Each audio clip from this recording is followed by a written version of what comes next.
제가 먼저 26절 말씀 읽고 한 절씩 나누도록 하겠습니다. 하나님께서 말씀하시기를 우리가 우리의 형상대로 우리의 모양을 따라 사람을 만들어 그들이 바다의 물고기와 공중의 새와 가축과 온 땅과 땅 위에 기는 모든 것을 다스리게 하자 하시고,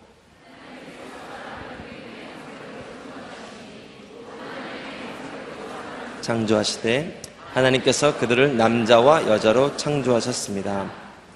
하나님께서 그들에게 복을 주시며 그들에게 말씀하시기를 자식을 많이 낳고 번성해 땅에 가득하고 땅을 정복하라. 바다의 물고기와 공중의 새와 땅 위에 기는 모든 생물을 다스리라 하셨습니다. 씨 맺는 온갖 풀과 씨가 든 열매를 맺는 온갖 나무를 너희에게 주었으니 이것들은 너희의 함께 읽겠습니다. 그리고 땅의 모든 생물과 공중의 모든 새와 땅 위에 기는 모든 것들 곧 생명 있는 모든 것들에게는 내가 온갖 푸른 풀을 먹이로 주었다 하시니 그대로 됐습니다. 오늘 이 말씀 본문 가지고 시대를 장악하라 라는 제목으로 오늘은 이상준 목사님께서 안 오셨습니다. 그래서 서빙고 길청년부를 담당하고 있는 윤석원 목사입니다. 오늘 제가 말씀을 전하도록 하겠습니다. 여러분, 이 땅은 리더를 필요로 합니다. 그리고 그 사람이 성경 말씀을 통해서 보면 우리 한 사람 한 사람이라고 주님이 말씀하십니다. 믿으십니까? 우리 한 사람 한 사람을 이 땅에 하나님의 주권과 통치권을 회복할 믿음의 사람이라고 부르고 계시는 거예요. 오늘 말씀에서는 이 말씀 본문 가지고요, 두 가지 제목을 가지고 좀 살펴보기 원하는데, 먼저 모든 것을 다스리라 말씀하셨던 이 주님의 통치권, 통수권, 이 주권에 대해서 우리가 한번 살펴보기 원하고, 두 번째 모든 것을 정복하라 라고 말씀하신 이 말씀을 가지고 같이 한번 좀 말씀 나누기를 원합니다. 여러분, 오늘 이 창세기 1장 26절까지 보면 완벽하게 모든 게 세팅되어 있는 상황입니다. 첫째 날, 둘째 날, 셋째 날 통해서 하나님께서 모든 것들을 다 창조해 주셨습니다. 그러나 하나가 창조가 안 됐습니다. 이 땅을 다스릴 리더, 주권자가 아직 창조가 안 되어 있는 상황입니다. 완벽한 이 땅이지만 리더가 필요한 거예요. 그래서 사람을 창조하셨습니다. 우리 26절 말씀 다시 한번 읽어보도록 하겠습니다. 시작. 하나님께서 말씀하시기를 우리가 우리의 형상대로 우리의 모양을 따라 사람을 만들어 그들이 바다의 물고기와 공중의 새와 가축과 온 땅과 땅 위에 기는 모든 것을 다스리게 하자. 다스리게 하자. 유일하게 주님이 우리 통치권을 이 땅 가운데 주었다면 사람이란 말이에요. 사람으로 다스릴 수 있는 능력을 주셨단 말이에요. 우리는요, 무언가의 다스림을 받는 존재가 아니라 원래는 다스리는 존재였단 말이에요. 요즘 참 이 미디어 중독된 분들이 많습니다. 미디어 중독. 원래 미디어는 미디움에서 온 말입니다. 미디움은 뭔가? 우리 길에서도 자주 설명하는데 스몰, 라지, 엑스라지 그 미디움이 아니고요, 이 매개체, 매개체라는 말입니다. 매개체. 그러니까 이 미디어는요, 목적이 아니에요. 비전이 아니에요. 이거는 매개체일 뿐이에요. 이건 우리가 다스리는 거예요. 이거 우리가 통치할 수 있는 거예요. 그런데 어느 순간 미디어가, 매개체가 목적이 됐습니다. 비전이 됐습니다. 내 삶의 전부가 됐습니다. 중독인 줄 모르고 그것에 중독에 빠져듭니다. 어느 순간 미디어의 다스림을 받고 있는 거예요. 이게 창조의 형상을 잃어버린 우리 모습입니다. 미디어뿐이겠습니까? 이 땅의 모든 천하 만물을 다스리라고 하셨는데 어느 순간 우리는 지배권, 다스릴 수 있는 능력을 잃어버리고 중독으로, 죄로 정복당하고 다스림을 받는 자의 위치에 가게 돼버린 거죠. 왜 그런가요? 하나님의 형상을 잃어버려서 그럽니다. 오늘 26절에서 나온 하나님의 형상대로 하나님의 형상을 잃어버려서 우리가 다스릴 수 있는 능력을 놓치게 된 거예요. 이 몇 년 전에 이 양재 오늘의 교회를 섬길 때 예언 사역을 활발하게 하던 미국의 한 교회에서 사역자들이 방문한 적이 있습니다. 타코마 교회였는데 정말 예언이 아주 대단했습니다. 저도 그날 이 교육자들은 따로 이 사역자들에게 예언 기도를 받았는데 정확히 정말 찝어내더라고요. 놀랬습니다. 근데 그들이 일관되게 하나님이 주신 비전, 예언 사역은 뭔가 오리지널 디자인으로 회복하는 거예요. 하나님이 내 인생을 향해서 오리지널 디자인을 가지고 계시는데, 하나님의 형상이 있는데 죄 때문에, 상처 때문에 어두움으로 어그러진 형상 말고 하나님이 창조하신 그 오리지널 디자인이 있는데 그것을 회복하기 원한다는 거예요. 그리고 그것이 무언가, 그것을 예언 사역을 통해서 알려주더라고요. 하나님의 형상의 회복. 저는 사역을 하면서 이렇게 보면 제가 좀 힘들어하는 부분은 뭔가, 물론 뭐 힘든 게 많습니다. 일도 힘들고 관계도 힘들고 많은 게 힘든데, 가만히 요즘 생각을 해보니까요, 가장 많이 제 삶 가운데 기도 제목이 되고 또 제 마음을 잡는 아킬레스건은 리더십에 대한 부분이에요. 리더십. 그래서 이 리더십을 참 많이 공부했습니다. 대학부 다닐 때부터 리더십, 이 리더십의 대가 존 맥스웰의 책이 한참 유행을 했었는데, 그 나온 책은 거의 대부분 다 섭렵을 했습니다. 도움도 참 많이 받았습니다. 리더십에 대한 테크닉, 기술, 방법, 또 말씀도 들어있고요. 그러나 배우는 걸로는 한계가 있습니다. 리더십은요, 배워서 되는 건 아니더라고요. 오늘 성경에서는 뭘로 회복이 된다고 얘기하는가? 하나님의 형상이 회복이 돼야 다스릴 수 있는 능력이 회복된다는 거예요. 그러니까 저와 여러분은요, 하나님께서 다스릴 수 있는 능력을 주셨다고요. 가정에서, 직장에서. 물론 다스림의 모양은 다릅니다. 섬기는 사람도 있습니다. 또 권위적으로 나오는 사람들도 있습니다. 다스릴 수 있는, 영향력을 줄 수 있는 모습과 이 태도는 다 다릅니다. 그러나 다스릴 수 있는 능력을 주셨단 말이에요. 근데 이것을 왜 잃어버렸는가? 하나님의 형상을 잃어버려서, 죄 때문에 잃어버려서 놓친 거예요. 그러니 이 리더십을 방법으로, 기술로 배워서 익혀서 하는 데는 한계가 있는 거예요. 흉내는 낼 수 있어요. 그러나 하나님의 형상이 회복돼야 다스릴 수 있는 능력이 회복됩니다. 그래서 하나님의 형상의 회복이 선제돼야 된단 말이에요. 오늘 모든 것을 다스리라. 하나님께서 저와 여러분에게 다스릴 수 있는 능력을 주셨거든요. 그를 위해서 선제돼야 될 것은 하나님의 형상이 내 안에 회복돼야 돼요. 이 다스릴 수 있는 능력, 관계뿐만이 아닙니다. 저는 참 예전에 이런 간증들을 많이 들었어요. 아울리치 가서 뭐 세탁기가 고장이 났는데 세탁기 안수기를 기도했더니 세탁기가 돌아가고, 차 타고 가다가 차가 안 멈췄는데 뭐 기도했더니 차가 움직이고, 이 간증으로만 들었지, 이 천하 만물을 다스릴 수 있는 능력이 제 삶 가운데서 나타나는 건 그렇게 많이 경험해 본 적이 없어요. 근데 최근에 하나 경험을 했습니다. 제가 중고차를 샀는데 이 차 잠금 장치가 오른쪽 문이 고장이 난 거예요. 그래서 고속으로 달리면 나머지 문은 다 잠기는데 이 문만 안 잠겨요. 그리고 계속 딸그락 소리가 나는 거예요. 그리고 전자 제어 장치로 락을 풀어도 그 문만 작동을 안 하는 거예요. 근데 불편하게 계속 딸그락 소리가 나는 거예요.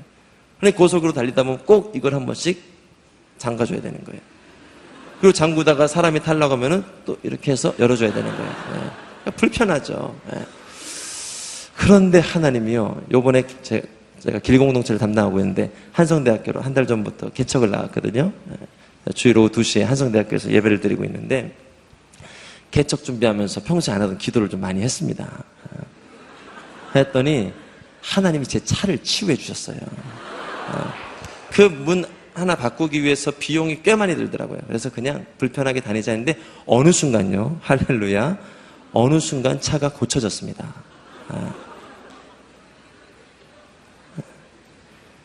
위대한 능력이구나. 하나님이 천하 만물을 다스릴 수 있는 능력을 주셨다는 게, 이게 관념 속에 일어난 일이 아니구나.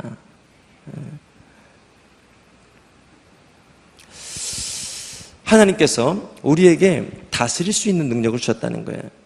그런데 오늘 말씀을 보니까 다스릴 수 있는 능력을 잃어버린 이유는 무엇인가? 이 우리의 형상대로 하나님의 형상을 잃어버려서 우리가 다스릴 수 있는 능력을 잃어버린 거예요. 당신의 어떤 스펙, 능력, 언어, 관계, 처세술의 문제가 아니고요. 하나님의 형상을 잃어버렸다는 게 여기에 문제가 있는 거란 말이에요. 그래서 우리가 예배를 통해서 또 하나님을 경배하고 찬양하면서 우리의 형상이 회복되는 것이 선한 만물을 다스리는데 선제되어야 될 조건이란 말이에요. 사실요, 제가 아까 자동차 얘기를 했지만요, 천하 만물을 다스릴 수 있는 능력은 비단 이 시대에만 일어나는 일이 아닙니다. 예수님 오셨을 때도 예수님께서 천하 만물을 말씀 가운데 복종시키는 역사가 구석구석 일어났었죠. 대표적인 경우가 풍랑을 잠잠케 한 사건이죠. 마가복음 4장 39절부터 41절까지 말씀입니다. 예수께서 일어나셔서 바람을 꾸짖으시고 파도에게 명령하셨습니다. 고요하라, 잠잠하라. 그러자 바람이 멈추고 호수가 잔잔해졌습니다. 예수께서 제자들에게 말씀하셨습니다. 왜 그렇게 무서워하느냐? 아직도 믿음이 없느냐? 제자들은 크게 두려워하면서 서로 수군거렸습니다. 도대체 이분이 누구시기에 바람과 파도까지도 복종하는가? 이게 이 땅에 인간으로 오신 예수님께서 보여주셨던 능력이란 말이에요. 천하 만물을 다스릴 수 있는 능력. 예수님이니까 가능하죠. 하나님의 아들인 예수님이니까 가능하죠. 아니란 말이에요. 신약에 보면 성령을 경험하고 성령을 체험한 많은 사도들이 천하 만물을 다스릴 수 있는 능력을 받았단 말이에요. 많은 예가 있겠지만 사도행전 28장에 독사에게 물린 바울의 몸이 멀쩡했던 것도 그 하늘의 역사를 증명해주고 있단 말이에요. 28장 3절로 5절까지 말씀 있습니다. 바울이 마른 나뭇가지 한 묶음을 모아다가 불 속에 넣었더니 뜨거운 열기 때문에 독사가 기어나와 바울의 손에 달라붙었습니다. 원주민들은 독사가 바울의 손에 매달려 있는 것을 보고 서로 수군거렸습니다. 이 사람은 살인자가 분명하다. 그가 바다에서는 살아났지만 정의의 여신이 그를 살려두지 않나 보다. 그런데 바울은 그 뱀을 불 속에 떨어버렸고 아무런 상처도 입지 않았습니다. 여러분, 이사야에서 얘기한 무슨 독사가 물어도 해를 받지 않을 것이다. 사자굴에 손을 넣어도 아무 일이 없을 것이다. 천하 만물을 다스릴 수 있는 능력이요, 우리 안에 일어날 수 있단 말이에요. 하나님의 형상이 회복되면, 하나님의 주권이 회복되면, 하나님과의 관계가 회복되면 천하 만물을 다스릴 수 있는 능력이 회복된단 말이에요. 그런데 이 하나님의 형상을 잃어버린 뒤로 다스릴 수 있는 능력의 부재가 왔단 말이에요. 리더십의 병폐가 왔단 말이에요. 잘못된 리더십이 우리 안에 세워지기 시작했단 말이에요. 제가 서울여대 김창옥 교수님 강의를 최근 들어서 많이 듣고 좋아했는데, 그분이 한 강의에서 이런 얘기를 하시더라고요. 조직에 대한 얘기를 하고 있었어요. 그리고 조직의 어떤 실체, 조직의 병폐에 대해서 얘기를 하고 있는 중이었어요. 근데 이런 말씀을 하시더라고요. 제 얘기가 아니니까 그냥 들어주세요. 어느 조직에나 무슨 모임에 가든지, 그것이 회사가 되었든 병원이 되었든 어느 조직에나 꼭 또라이가 있다는 거예요. 또라이가. 동의하십니까? 전적으로 동의하시죠? 3명만 모여도 있습니까? 어느 모임에나 이런 리더십의 병폐가 나타나고 있다는 거예요. 그래서요, 팔로우 때는, 신입사원일 때는 윗사람 때문에 힘들어요. 근데 막상 리더가 돼보면요, 우리가 또라이가 된단 말이에요. 저와 여러분만 모르고 남들은 다 알고 있단 말이에요. 그만큼요, 이 리더십, 정말 바른 리더가 되는 건 힘든 거예요. 어려운 거예요. 여러분, 이걸 인정해야 바른 리더가 될 수 있다고 저는 믿습니다. 나는 절대 아니야. 99.2% 분명히 그분은 그분입니다.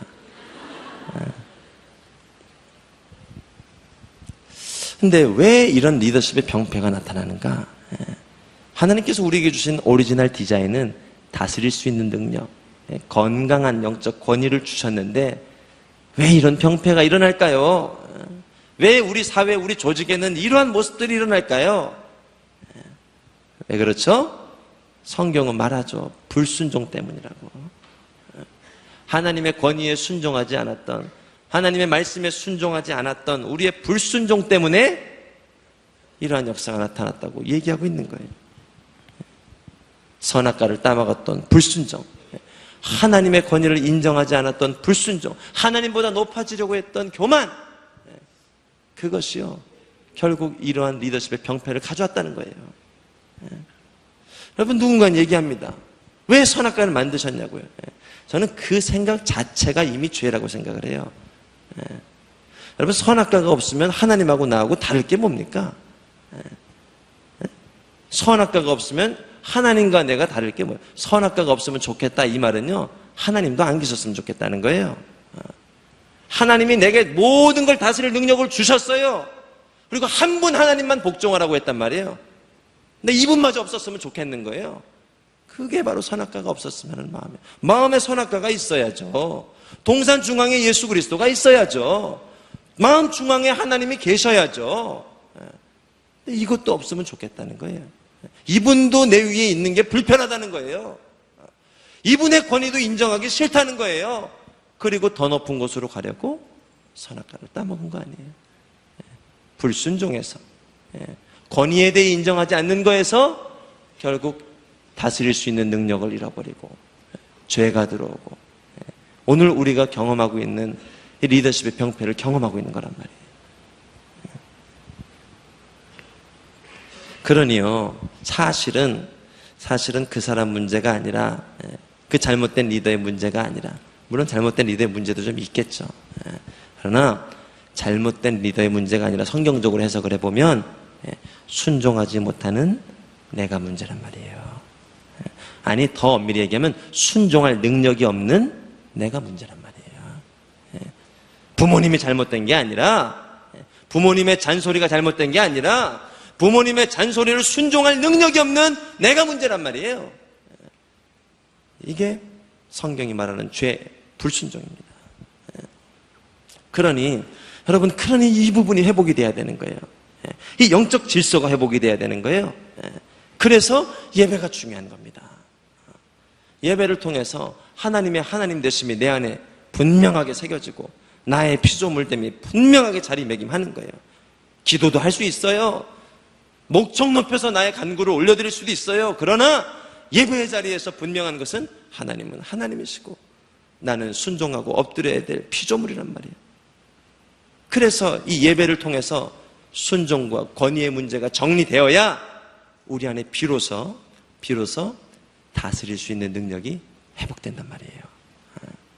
여러분, 이 중에도 리더십 문제로 고민하는 분들이 많죠. 아마 평생 두고 고민일 것 같아요. 그죠? 직장에서, 가정에서, 또 자녀를 낳으면 자녀와의 관계에서, 아마 이 다스릴 수 있는 능력, 이거는 평생 우리에게 붙어 다니는 이 문제일 것 같아요. 그 회복이 어디서 오는가? 하나님의 형상이 회복되고 예배가 회복될 때 비로소 그 능력이 당신에게 부어진다는 거예요. 제가 얘기를 하다 보니까 이 좋은 팔로워에 대한, 순종에 대한 부분까지 얘기를 하게 됐습니다. 우리 한 가지 말씀만 더 살펴보고 이 다스리는 거에 대해서 좀 더 살펴봤으면 좋겠습니다. 우리 빌립보서 2장 6절로 11절 말씀입니다. 제가 6절 읽고 여러분 7절 읽고 한 절씩 나눠 읽어보도록 하겠습니다. 그분은 본래 하나님의 본체셨으나 하나님과 동등됨을 기득권으로 여기지 않으시고 오히려 자신을 비워, 그리고 그분은 자신을 낮춰 죽기까지 순종하셨으니 곧 십자가에 달려 죽으신 것입니다. 그를 지극히 높여 모든 이름 위에 뛰어난 이름을 주셨습니다. 이는 하늘과 땅과 땅 아래에 있는 모든 사람들이 예수의 이름 앞에 무릎을 꿇게 하시고 모든 입으로 예수 그리스도를 주라 시인하게 하셔서, 할렐루야. 우리 예수님이 어떻게 주권, 어떻게 다스릴 수 있는 능력을 회복했어요? 죽기까지 주님 말씀에 순종함으로, 권위자에게 순종함으로, 하나님을 인정함으로, 하나님을 예배함으로, 그러므로 하나님께서 그를 높여주셔서 모든 이름 위에 뛰어난 이름을 주셨단 말이에요. 여기에 회복의 비밀이 있습니다. 회복의 비밀이 있어요. 근데 여러분, 이 세상의 리더는요, 예배 회복이 없이, 하나님 형상의 회복이 없이 다스리는 능력, 다스리는 권세를 회복하려고 그래요. 동의하세요? 예배 회복이 없이, 하나님의 형상의 회복이 없이 다스리는 능력을 회복하려고 한단 말이에요. 그러니까 첫 번째 문제, 어떤 문제가 자꾸 일어나는가? 갈등이 일어나요. 자꾸 갈등이 일어나요. 쪼면 쪼는 대로, 너무 풀어주면 풀어주는 대로, 관계 가운데 계속되는 갈등이 일어나요. 물론 갈등이 안 일어나고 정말 그 탁월한 어떤 세상이 말하는 리더십으로 팔로워들을 모으는 경우가 있긴 해요. 그러나 그렇게 모으다 보면 잘못된 방향으로 또 이끌 때가 있어요. 2차 대전의 주범인 히틀러가 그런 경우 아니겠습니까? 수많은 팔로워들을 모았어요. 하나님의 형상의 회복이 없이 그가 가진 비전, 그가 가진 리더십, 그가 가진 어떤 탁월한 언변으로 모든 사람들을 모았단 말이에요. 그러나 잘못된 길로 이끌어갔단 말이에요. 이게 예배의 회복이 없이, 하나님의 형상의 회복이 없이 회복된 리더십의 문제입니다. 그건 더 무서운 겁니다. 그거는. 그래서 우리 안에 하나님의 형상이 먼저 회복되고, 예배가 먼저 회복되고, 그리고 경험되는 지도력의, 다스림의 능력이 회복되는 것이 중요하다는 거예요. 하나님의 형상이 회복되지 않은 채 다스림을 회복하려고 할 때 그런 문제들이 일어난다는 거예요. 그러니 우리 안에 필요한 것은요, 하나님의 형상이 먼저 회복되는 것이죠. 예배를 통해서 우리의 형상이 온전히 회복되는 것이 먼저 선행돼야 될 과제지요.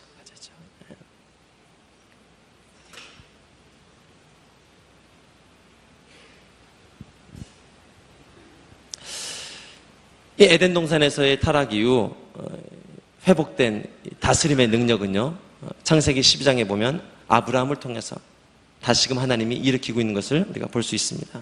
창세기 12장 2절 말씀 같이 한번 읽어보도록 하겠습니다. 시작. 내가 너를 큰 민족으로 만들고 내게 복을 주어 내 이름을 크게 할 것이니 네가 복의 근원이 될 것이다. 하나님께서 범죄한 인간이지만 다시금 그가 가진 축복의 계대권, 주도권, 다스림의 능력을 회복하기 위해서요, 아브라함 한 사람을 부르셨단 말이에요. 당시에 문명이 없었는가? 아니요. 이집트 문명이 있었습니다. 바벨탑을 쌓았던 바벨론의 문명이 있었습니다. 그럼에도 불구하고 한 사람 아브라함을 부르십니다. 그리고 그에게 축복의 계대권을 다시금 이어주십니다. 너를 통하여 복이 흘러가고, 너를 통하여 하나님의 다스림이 회복되고, 너를 통하여 하나님의 주권이 회복될 것이다. 아브라함 한 사람을 부르시면서 다시금 하나님의 다스림의 능력을 회복해 가신단 말이에요. 여러분, 저희 공동체에서도 우리 청년들과 함께 직장에서 신우회를 만들자고 기도하고 또 열심히 도전하고 있는데, 사단은요 자꾸 거짓말을 심습니다.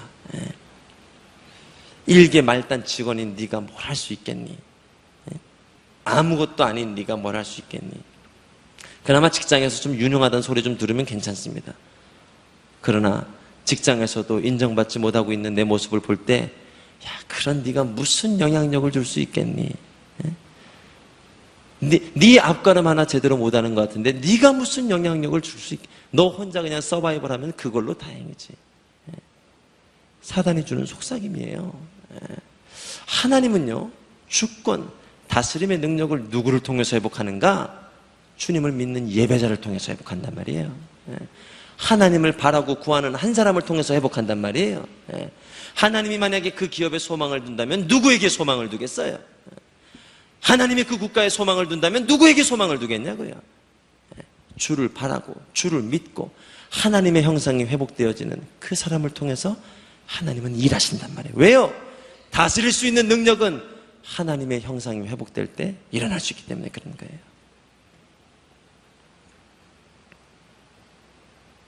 그래서 우리가 이걸 분명히 알아야 된단 말이에요. 여러분, 신라권은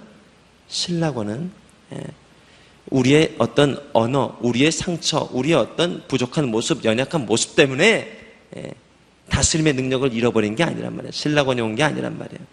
신라권은 하나님과의 관계를 잃어버려서 왔단 말이에요. 그러니까 하나님과의 관계가 회복된 사람만이 다스릴 수 있는 능력을, 하나님의 주권을 회복할 수 있는 능력을 가지고 있다고요. 그래서 여러분 한 분 한 분이 직장에서 여러분의 위치와 직위와 상관없이 예배를 회복하는 게 반드시 필요한 일이란 말이에요.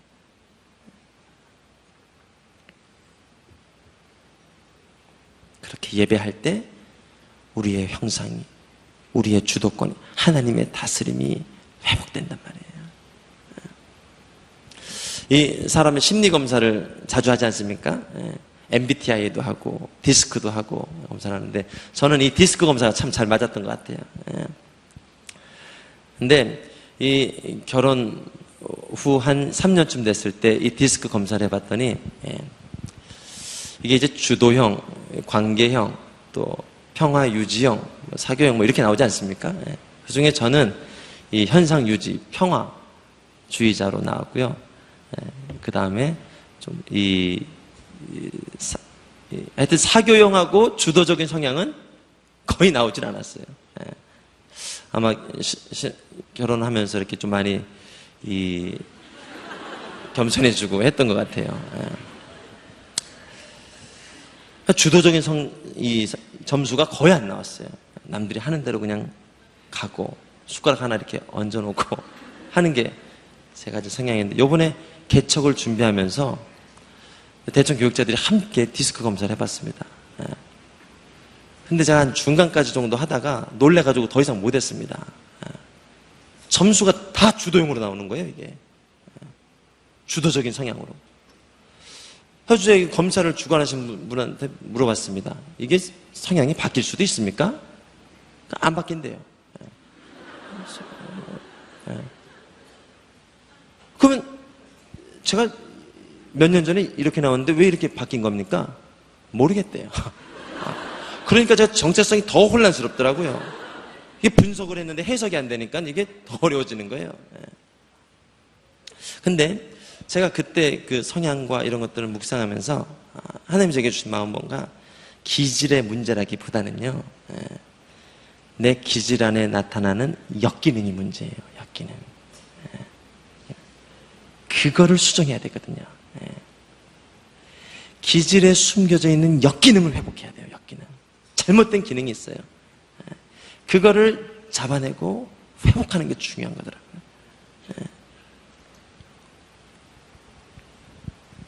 여러분, 그 역기능이 언제 회복이 되겠냐는 거예요. 하나님의 형상이, 내가 예배하고 주를 경배하고 나의 정체성이 회복되고, 그제야 비로소 하나님의 형상이 내 안에 회복될 때 기질의 역기능이 회복됩니다. 기질의 역기능이 회복돼요. 당신이 생각하는 기질의 역기능이 있죠. 그게 대한 방법도 알고 있는 것 같죠. 그 방법이 아닐 수 있다니까요. 그 방법이 아닐 수 있어요. 하나님이 전인격적으로 만져줘야 당신의 기질의 회복이 일어납니다. 두려워하지 마. 누구나 알죠. 두려워하지 마. 두려워하지 마. 근데 그게 안 되잖아요. 두려워하지 않으면 돼. 이를 악물고 발표할 때 다리를 쫙 펴고 그냥 강하고 소리를 키우고 높이고 두려워하지 않으면 돼. 않으면 돼. 막 더 두려워지잖아요. 더 떨리잖아요. 왜 그런 거예요? 방법을 잘못 알고 있는 거예요. 우리는 이미 판단력이 죄로 오염됐기 때문에 방법을 잘못 알고. 마치 수도꼭지에 물이 열려 있어요. 조금 열려 있어요. 밑에 수건이 있어요. 이걸 물을 치우라고 하니까 수건으로 계속 바닥을 닦고 있는 거예요. 그래가지고 회복이 됩니까? 수도꼭지를 잠궈야 되잖아요. 여러분, 우리가 생각하는 판단과 우리가 생각하는 분석은요, 어쩌면 수건으로 계속 닦고 있는 일인지 몰라요. 그러나 하나님이 우리의 형상을 회복할 때 비로소 수도꼭지가 잠긴단 말이에요. 그때 비로소 기질의 역기능이 회복이 일어난단 말이에요. 할렐루야. 제가 어제 집에 있으면서 참 은혜로운 동영상을 하나 봤는데, 약할 때 강함 대신에 우리 잘 아는 찬양이잖아요. 주 나의 모든 것, 십자가 제사하셨네. 그 찬양을 만든 이 데니스 저니건이라는 찬양 사역자의 동영상이 유튜브로 1시간짜리가 올라와 있더라고요. 최근에 올라온 게 아니라 꽤 시간이 된 것 같아요. 근데 요즘 많이 클릭이 되는 이유는 이 동성애에 대한 문제가 화두가 돼서 그런 것 같아요. 아마 여러분 유튜브에서 이 데니스 저니건, 데니스 약할 때 강함 대신에만 쳐보면 1시간짜리 동영상이 나옵니다. 엄청나게 파워풀한 메시지를, 간증을 찬양하면서 얘기를 해줍니다. 그가 동성애자였습니다. 동성애자였어요. 5살 때,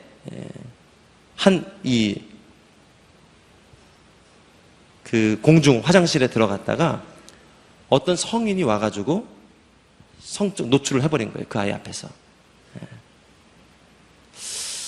그때 이분이 놀라고 당황해서 순간 온몸이 굳었다가 곧바로 그 자리를 박차고 뛰쳐서 도망 나온 거예요. 별일 없었던 것 같잖아요. 근데 이때 사단이 그의 마음 가운데 이상한 거짓말을 심기 시작했어요. 너는 뭔가 좀 다른 애다. 왜 남자가 내 앞에서 이걸 노출했을까? 네가 뭔가 좀 다르기 때문에 그래. 네가 뭔가 좀 여성적인 데가 있기 때문에 그래. 사단이요? 그 거짓말을 딱 그때 심은 거예요. 초등학교에 들어갔는데 희한하게 나는 피아노 치는 게 좋은 거예요. 음악을 들으면은 그 음악을 바로 피아노로 옮길 수 있는 능력, 재능을 주신 거예요. 근데 이 피아노를 남자아이가 자꾸 치다 보니까 친구들이 놀리는 거예요. 너 좀 이상하다. 너 좀 여자 같다. 너 좀 다른 남자애들하고는 좀 이상한 것 같다. 라고 그 잘못된 진리를 점점 확고해 시켜가는 거예요. 그가 나이 들어서 고등학교에 갔는데 그 야구에서 소질을 나타내기 시작했어요. 야구를 열심히 했습니다. 야구는 남성적인 경기잖아요. 왜 했는가? 남자들로부터 인정받고 싶어서. 나는 좀 다른 애가 아니라는 걸 증명하고 싶어서, 인정받고 싶어서 한 거예요. 여러분, 그 잘못된 속임수에 인정 욕구까지 돌아버렸습니다. 그리고 그가 그때부터 이 동성애 편향이 일어나면서 엄청나게 고통스러운 시간들을 보냅니다. 순간순간마다 그 마음 가운데 이 간절함이 있습니다. 하나님, 내 이걸 좀 멈추고 싶습니다. 멈추고 싶습니다. 근데 하나님께서 간증을 들어보니까 한 3-4번 정도의 기적적인 사건을 통해서 그에게 다가가 주세요. 한 번은 대학 캠퍼스에서 한 청년이 와서 내가 너를 위해 기도하고 있다. 내가 너를 위해서 중보하고 있다. 동성애를 얘기한 적도 없는데. 그러면서 그게 하나님이 그 메시지를 통해서 내가 너를 그 모습 그대로 사랑하고 있어. 인정하고 있어. 라는 메시지가 들어오기 시작한 거예요. 소망이 일어난 거예요. 어렵게 그 친구 앞에서 자신의 연약함을 오픈합니다. 그때 하나님이 다시 한번 회복을 주십니다. 아무 일이 없네? 이 얘기를 해도 받아주고 기도를 해주네? 그리고 회복이 시작됐는데 그 친구가 다시 한번 성적 피해를 줍니다. 그래서 다시 또 곤두박질을 쳐요. 그런 시간들을 보내다가 이분이 다윗의 노래를 붙잡습니다. 그리고 사울의 악신이 다윗이 하프를 켰을 때 떠나갔다는 그 말씀을 기억하고 힘들 때마다 다윗의 노래를 붙잡고 1시간이고 2시간이고 예배하고 노래하면서 하나님의 영광을 회복하기 위해서 노래합니다. 결국에요, 지금 83년에 결혼도 했고 자녀도 9명이나 낳았습니다. 근데 그가 이렇게 얘기를 해요. 나는 나의 회복을 입증하기 위해서 결혼한 게 아닙니다. 나의 회복을 증거하기 위해서 자녀를 낳은 게 아닙니다. 요즘은 그런 어려운 이 연약함, 그런 생각이 당신을 좀 힘들게 할 때는 없습니까? 그런 유혹의 순간들이 닥쳐올 때가 가끔 있는 것 같습니다. 그런데 더 이상 사단이 내게 말한 그 모습이 나를 내 정체성을 알려주지 않습니다. 너 뭔가 좀 이상해. 너는 그런 편향이 있는 애야. 너는 너는 죄인이야. 너는 그런 죄가 있는 사람이야. 그 말이 나를 정의하지 않습니다. 하나님의 은혜가 십자가의 능력이, 하나님의 관점이 나를 정해줍니다. 할렐루야. 그 믿음을 가지고 노래하고 찬양하는데요, 약할 때 강함 대신에가 나온 거예요. 약할 때, 아무것도 할 수 없을 때 하나님이 내 안에 강함이 되십니다. 가난할 때 나를 부하다 하십니다. 십자가 내 죄를 사하셨습니다. 할렐루야. 그 회복이 어디서 일어났냐고요? 하나님의 형상이 내 안에 회복되니까. 사단이 당신에게 말하는 거짓말, 사단이 당신에게 주는 속임수, 때로는 당신의 상처로, 죄로, 연약함으로, 육신의 넘어짐으로 말하는 그 모습이 아니라 하나님이 내게 주시는 말씀, 하나님이 나를 정의하는 관점, 하나님이 나를 바라보시는 그 관점으로 나의 믿음을, 나의 삶을 회복해 가니까 하나님의 주권이 내 안에 회복된다는 거예요.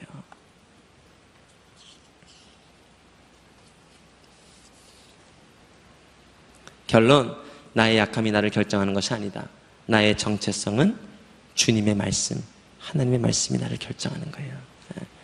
여러분, 하나님께서 당신을 하나님의 형상대로 지으셨고, 어그러지고, 상하고, 또 아파하고 심울만한 당신의 모습을 하나님의 형상대로 회복하기 원하십니다.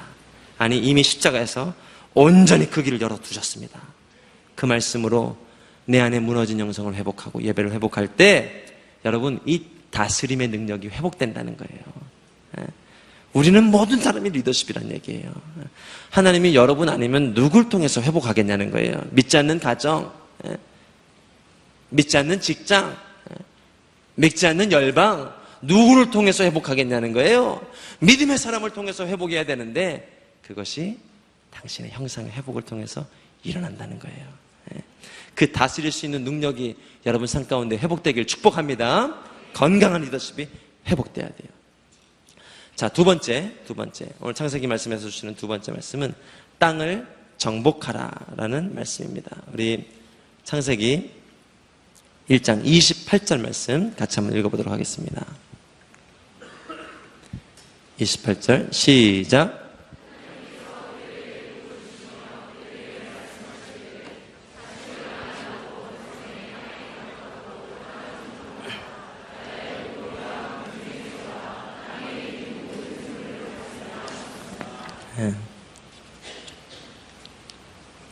이게 참 신기하죠? 아직 범죄하기, 죄악이 들어오기 이전의 땅인데 하나님이 사람에게 주신 명령이 뭔가? 땅을 정복하래요. 아니, 이미 모든 땅을 내가 정복한, 이 땅을 다스리고 통치할 수 있는 능력이 이미 주어진 것 같잖아요. 근데 하나님께서는 아담에게 미션을 주신 거예요. 아직 죄악이 들어오기 이전입니다. 그 전에도 땅을 정복하라. 땅을 정복하라. 땅을 정복하라는 미션을 주신 거예요. 그러니 이미 출애굽하여 가나안 땅을 정복하기 이전부터 하나님의 땅 정복에 대한 메시지는 아담을 통해서 일어났었단 말이에요. 땅을 정복하라. 땅을 정복하라. 어찌 보면요, 이 성경의 이야기는 땅 정복에 대한 이야기라고 해도 과언이 아닌 것 같아요. 아담에게도 땅을 정복하라 말씀하셨어요.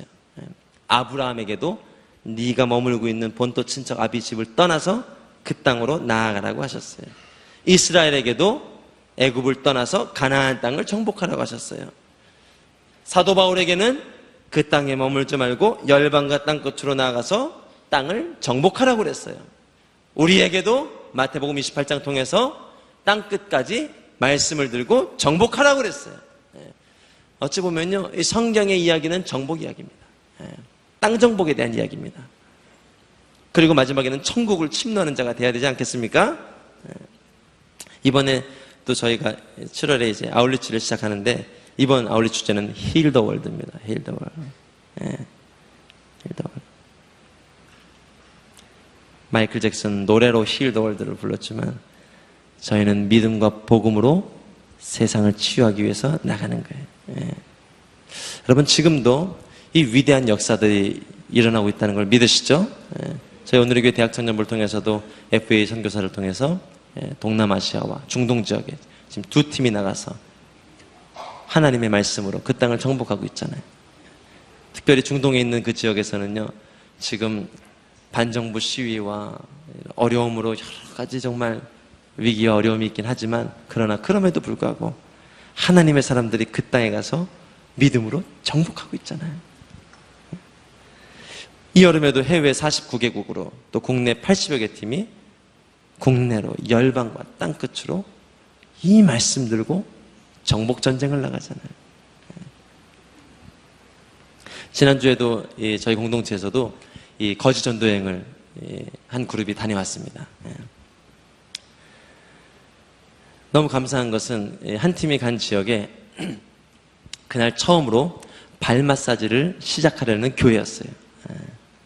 처음 그날 발 마사지를 시작하려는 교회였는데 우리가 그 교회에 가게 된 거예요. 그러니 이 목사님이 정말 하나님 보내주신 천사로 아시고 얼마나 저희를 굴렸는지.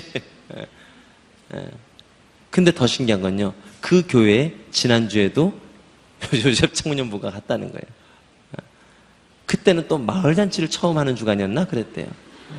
그때 또 하나님 보내준 천사들 때문에 그 사역을 하게 됐다는 거예요. 하나님께서 여전히 우리를 통해서 하나님의 나라들을 정복해 가기를 원하시는구나. 비단 땅에만 국한되지 않습니다. 우리가 가지고 있는 시간, 우리가 가지고 있는 미래, 우리가 가지고 있는 비전, 우리가 거하고 있는 가정, 모든 자리를 하나님은 말씀으로 다 정복하기를 원하는 거예요. 저도 이번 주간에 이제 주일날 아울리치 선교 헌금 작정 시간이 있거든요. 비전 헌금 작정 시간이 있어요. 제가 대청에서 선교 아파트를 맡아 섬기고 있는데, 제가 생각하기에 이제 7, 8월에 가장 좀 이 사역에 몰리겠다 싶은 시간이 개인적으로는 요 시간이었어요. 한 주간. 그래서 벌써 한 일주일 전부터 긴장하고 기도하고 이렇게 좀 준비하고 있는데, 이번 주일에 저희 이제 월삭 특세가 시작됐습니다. 3일간 길공동체 특별 새벽 예배가 시작됐는데, 제가 원래 맡아서 하는 설교 주일은 이제 화수는 아닌데 월화수 특세를 하다 보니까 제가 이날 맡아서 이제 설교를 하게 됐어요. 근데 하필이면 또 주일부터 감기 몸살이 왔어요. 그런 상황에서 이제 선교사역도 준비하다 보니까 마음도 분주하고 참 기도 제목도 많고 하더라고요. 근데 희한하게 하나님이 이 새벽 예배 자리에만 나가면 설교할 때 제 설교가 뭐 탁월하거나 그러지 않습니다. 근데 제가 말씀을 전할 때 제 안에서 어떤 회복과 또 어떤 이런 능력과 어떤 믿음이 회복되는 것들이 막 느껴진단 말이에요. 그러니까 한편 생각하면 이 말씀의 자리에 세운 것이 너무너무 감사한 거예요. 그러나 오늘 설교를 하게 될 줄은 몰랐어요. 정말 몰랐어요. 주님이 아무런 말씀도 안 해주셨었고, 그래서 몰랐어요. 근데 딱 오늘 설교라는 얘기를 들었을 때 저항하고 싶거나 아니면 너무 바쁘다, 여러 가지 어떤 얘기를 하고 싶지만 그냥 그 모든 것이 그냥 포기가 되는 느낌. 왜냐하면 하나님이 이 한 주간 나의 시간을 주님의 시간으로, 카이로스 주님의 시간으로 정복하기로 작정하셨구나. 이 생각이 오더라고요. 나의 시간을 하나님에 대한 예배, 하나님에 대한 믿음, 하나님에 대한 기도의 시간, 말씀의 시간으로 나를 붙잡기로 작정하셨구나. 그 믿음이 오니까요, 물론 한 시간 정도는 막 방황하고 도저히 설교 본문이 막 눈에 안 들어오고 그런데 그 믿음이 회복되니까 저도 기대가 되더라고요. 하나님께서 하실 일들이. 하나님은요, 우리의 시간도 하나님 말씀으로 정복하기를 원하세요. 당신의 물질도 정복하기 원하세요. 뿐만 아니라 당신이 거하지 않는, 당신이 밟아보지 않은, 당신이 한 번도 꿈꿔보지 않은 그 땅도 당신을 통해서 정복하기를 원하세요. 믿지 않는 가정, 당신을 통해서 정복하기 원하세요. 누굴 통해서 정복하겠냐는 거예요. 믿음의 사람이 아니면, 말씀의 사람이 아니면, 하나님의 사람이 아니면 누굴 통해서 그 땅을 정복하겠냐는 거예요. 어떤 때는요, 우리가 흩어지지 않을 때는요, 하나님께서 억지로 흩으실 때도 있습니다. 그것이 대표적인 것이 사도행전 11장 19절 21절에 나오는 안디옥 교회 핍박당해서 흩어진 사건입니다. 사도행전 11장 19절로 21절 말씀 우리 같이 한번 읽어보겠습니다. 시작.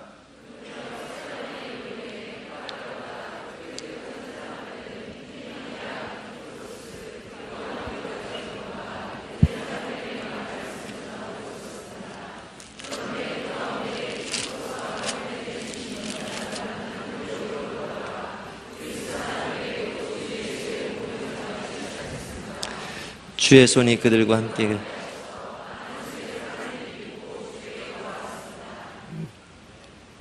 때로는 하나님께서 강제적으로 억지로 우리를 흩어서 새로운 땅들을 정복하러 보내기도 하신단 말이에요.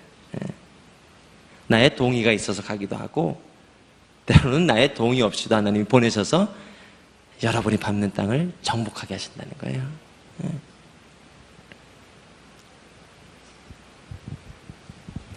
요셉이 살던 자리에서 요셉을 끄집어내서 애굽 땅에 놓은 것은 형들과의 관계 때문이었습니까? 형들에게 받았던 미움 때문이었습니까? 잘못 살았던 그의 삶 때문이었습니까? 아니죠. 애굽과 이스라엘을 구원하고자 하는 하나님의 정복의 뜻이 있었죠. 불순종하는 요나를 니느웨 땅에다 가둬둔 것은 왜 보내신 겁니까? 하나님이 그 땅에 일하고자 하는 정복, 믿음의 정복 전쟁이 있었기 때문이잖아요. 하나님께서 우리를 통해서 행하시는 일은 에덴 동산 창조 때부터 계시록 때까지 이어지는 말씀은요, 땅을 정복하라는 거예요. 내가 밟고 서 있는 땅을 정복하라는 거예요. 그래서 우리가 부지런히 다닐 필요가 있다는 거예요. 어디가 땅끝이죠? 하나님 안 계신 곳이 영적인 땅끝이죠. 저희가 이 한성대학교에서 길청년부가 나가서 예배드리면서 예배를 세우자, 또 전도를 하자, 그리고 문화를 정복하자, 이런 어떤 이 터무니없는 말도 안 되는 비전을 세워봤습니다. 왜냐하면 그 바로 근처에 마로니에 공원이 있거든요. 해화역 마로니에 공원이 있거든요. 얼마나 많은 이 문화인들이 그곳에서 공연을 하고, 한성대 근처에요, 극장, 소극장, 연습장만 해서 지하에 있는 것들이 300곳 이상이 됩니다.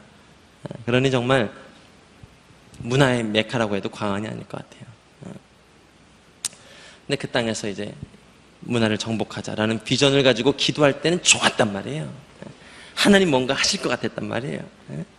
그런데 막상 마로니에 공원 가서 딱 예배를 드리려고 해보니까요, 제가 대학부 때 98년, 그때도 박인영 목사님과 함께 그곳에서 100명, 150명이 한 달에 한 번씩은 가서 예배를 드렸거든요. 아마 이 중에도 기억나는 분들 계실 것 같아요. 격주로 한 주는 서울역, 또 2주 뒤에는 마로니에 공원 번갈아 가면서 가서 예배 드리고 전도를 했거든요.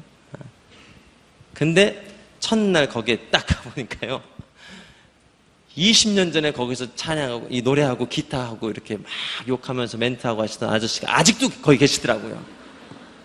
그리고 그날 저희가 갔을 때 한 100명 정도를 모아놓고 거기서, 아마 아시는 분들은 아실 거예요, 기타 하나 들고 노래하면서 막 재밌게 얘기하면서 하시는 분들이. 저희가 한 15년 전에 거기서 대학부에서 찬양할 때도 150명이 찬양하는데도 혼자 지나가면서도 얼마나 담이 세신지 뭐 찬양하라 찬양하라 할렐루야 하면서 막 이렇게 놀리고 가시던 분이거든요. 근데 그분이 아직도 거기 계시더라고요. 그래서 좀 기선제압이 됐어요. 이야, 내공 대단한 분이 계시네. 그리고 또 한쪽에서는요, 막 기타 연주를 하면서 막 이 소고치고 이 노래를 하는데, 기타 연주가 정말 막 탁월해요. 사람들이 하나, 둘, 10명, 12명 이렇게 모여서 구경하기 시작해요. 그리고 우리 인도자를 딱 봤더니 잘하긴 잘하는데 이걸로 문화 정복이 될까? 문화 정복이 될까?